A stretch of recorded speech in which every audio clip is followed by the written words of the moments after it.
Tu vois ce moment où tu fais une tâche ultra importante pour ton travail ou ton business, mais que tu te sens épuisé mentalement, ça te demande un effort colossal pour te mobiliser à être efficace alors que pourtant tu n'as pas fait d'effort physique. Eh bien si ça te parle, c'est peut-être de la fatigue mentale. Ça tombe bien parce que c'est le sujet de cette vidéo et justement on va voir concrètement qu'est-ce que la fatigue mentale, les 6 signes révélateurs que tu es concerné et les 2 solutions que tu peux essayer pour en sortir.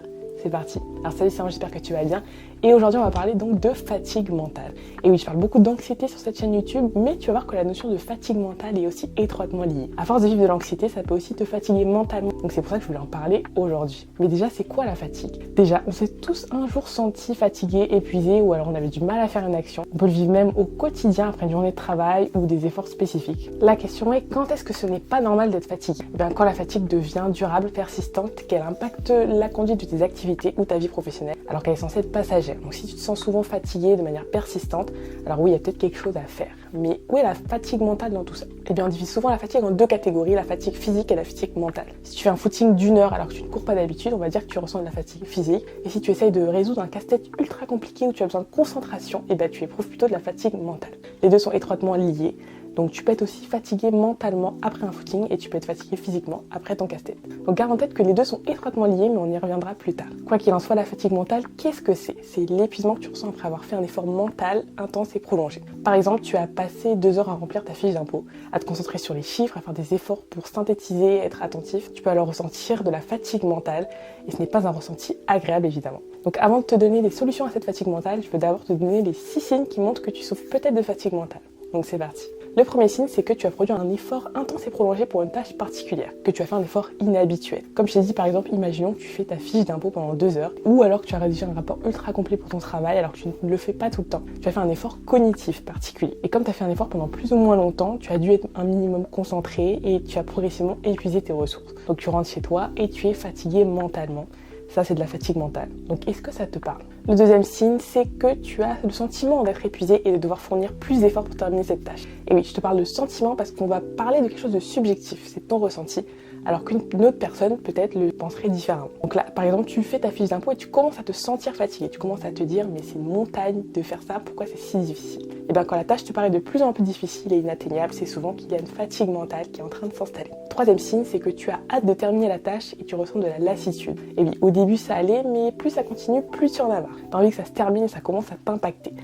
C'est pas comme si c'était une activité que tu aimes, comme faire du piano, de la guitare, lire un livre. Là, c'est une tâche qui te paraît complexe et qui prend tes ressources mentales et émotionnelles, donc tu as hâte que ça se termine. D'ailleurs, j'ai pris l'exemple du travail, mais ça peut aussi être quand tu fais face à une situation qui trigger un peu ton anxiété. Tu es phobique des araignées par exemple et que tu travailles sur le fait de t'exposer à ta peur, bah, tu vas fournir un effort intense et tu vas probablement avoir de la fatigue mentale après. Le quatrième signe, c'est que tu perds ta motivation et ta bonne humeur.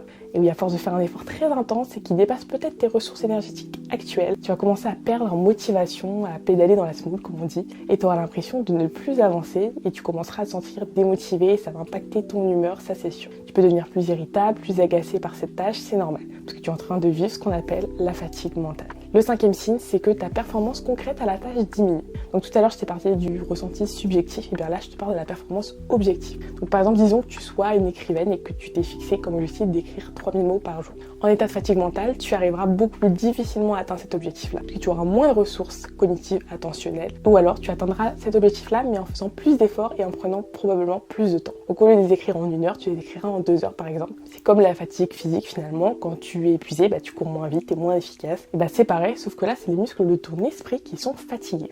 Et pour finir, le sixième signe, c'est que tu ressens parfois de la fatigue physique aussi. Donc ton esprit a tellement travaillé pour cette tâche que tu as peut-être même des manifestations physiques, tu peux avoir des maux de tête, tension musculaire, le besoin de t'étirer ou l'impression d'être un peu endolori. Comme je te l'ai dit, la fatigue mentale est très liée à la fatigue physique. En général, quand on ressent l'un, il est probable qu'on en ressente l'autre à un moment donné, même si c'est pas automatique, bien sûr. Donc j'espère que ça t'aide déjà d'avoir une idée des signes qui révèlent le plus la fatigue mentale pour déterminer si t'es concerné ou pas. Donc maintenant que t'en as appris un peu plus sur la fatigue mentale et ses grands signes révélateurs, je vais te parler un peu des certains axes de solutions. Je ferai une vidéo plus précise la semaine prochaine, mais je vais déjà te partager 2 de mes idées. En premier, donc si t'es concerné par la fatigue mentale et que tu veux vraiment en sortir, pour moi il est essentiel de faire le point sur tes ressources. Pourquoi?